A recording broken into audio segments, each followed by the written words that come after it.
संभल में फसल बुआई के समय बड़े पैमाने पर गेहूं के नकली बीज किसानों को बेचे जाने का खुलासा हुआ है। जिलाधिकारी के निर्देश पर प्रशासन और कृषि विभाग की टीमों ने संभल और बहजोई में 3 गोदामों पर छापा मारा। इस दौरान बहजोई में 900 बोरा जबकि संभल में 40 टन नकली गेहूं बीज मिला है। जिन गोदामों में नकली बीज का भंडारण मिला है उन्हें सील कर दिया गया है। व्यापारियों के खिलाफ मुकदमा दर्ज कराने की तैयारी की जा रही है। व्यापारियों के लाइसेंस निरस्त करने के निर्देश दिए गए हैं। तो ये हमारी कंपनी का जो ब्रांड है श्री राम सुपर 303, ये बिल्कुल उससे मिलता जुलता नकली माल है, जिसमें बाजार से खरीद कर गेहूं भरकर बेचा जा रहा है। जी। लोकल लेवल से शिकायत मिल रही है। ये बिल्कुल हमें इधर ही शिकायत मिली कि इस जिला में, संभल जिला में ये हमारे राजू सिंघल जी हैं, ये इस कार्य में लगे हुए हैं। और ये आज भी सुबह में खबर मिली कि इनके इस गोडाउन पर जिन्होंने शायद नया बनाया है, इनके यहाँ पर एक ट्रक फुल लोड माल आया है। इसकी जैसे ही सूचना मिली, हमने जिलाधिकारी को इसकी सूचना दी और एसपी साहब को भी सूचना दी और उनके सहयोग से ये रेड आज छुट्टी के दिन भी संभव हो पा रहा है। किसानों के उनके दुख दर्द को समझते हुए कि किसानों को नकली बीज की सप्लाई रोकी जा सकी। जिस तरह से कि सीड्स एक्ट की भी एक सीड्स के लॉ को गवर्न करने के लिए सीड्स एक्ट है, और उसी तरह से जो चीजें पैकेटों में भरकर बेची जाती है उसके लिए भी एक लीगल मेट्रोलॉजी एक्ट है।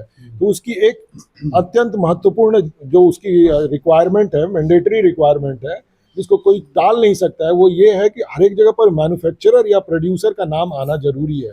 और नाम आने का मतलब कंप्लीट पोस्टल एड्रेस। जितने भी नकली बीज भरे जा रहे हैं या दिखे गए हैं यहाँ पर, उस पर इनका जो मैन्युफैक्चरर का नाम आ रहा है वो पूरा नहीं है। ये एक ट्रक में कितना माल होगा सर?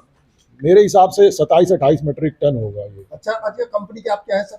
मैं कंपनी का लीगल टीम को हेड करता हूँ, कॉन्स्टिट्यूटेड अटॉर्नी हूँ, दिल्ली से मैं आया हूँ। क्या नाम है सर? अमरेन। आपको बता दें कि संभल में गेहूं और धान के नकली बीज बेचे जाने की सूचना पर एसडीएम की अगुवाई में पहले दुकान और फिर गोदाम पर छापेमारी की गई। वहां जांच पड़ताल में नकली बीज बिक्री का भंडाफोड़ हुआ। बीज का 40 टन स्टॉक मिलने पर गोदाम को सील कर दिया गया। इस मामले में बीज कंपनी की ओर से दुकान मालिक के खिलाफ रिपोर्ट दर्ज कराई जाएगी। अधिकारियों के मुताबिक कंपनी के नाम का इस्तेमाल करके नकली बीज धड़ल्ले से बेचा जा रहा था, जिसका किसानों की शिकायत के आधार पर खुलासा किया गया है। ये शिकायत मिली थी कि नकली और लोकल बीज किसी ब्रांड के नाम से बेचा जा रहा है और इससे किसानों का अहित हो रहा है और उनकी उपज भी प्रभावित हो रही है। इससे पहले से काफी समय से है, तो इस समय शिकायत आई है, तो इसलिए कितना माल बरामद किया?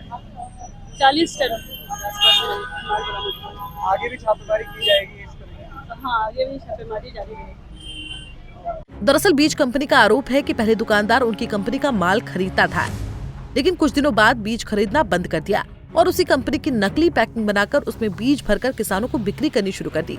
मामले का खुलासा तब हुआ जब नकली बीज की वजह से किसानों को नुकसान होने लगा। कंपनी से शिकायत की गई, जिसके बाद कंपनी ने प्रशासन के साथ मिलकर पूरे मामले का खुलासा किया है। बहरहाल नकली बीज बेचने वाले दुकानदार के खिलाफ केस दर्ज कर लिया गया है। पंजाब केसरी टीवी के लिए संभल से मुजम्मिल दानिश की रिपोर्ट। हमसे जुड़े रहने के लिए हमारे YouTube चैनल को सब्सक्राइब करें और नई वीडियो की नोटिफिकेशन के लिए बेल आइकॉन को दबाएं।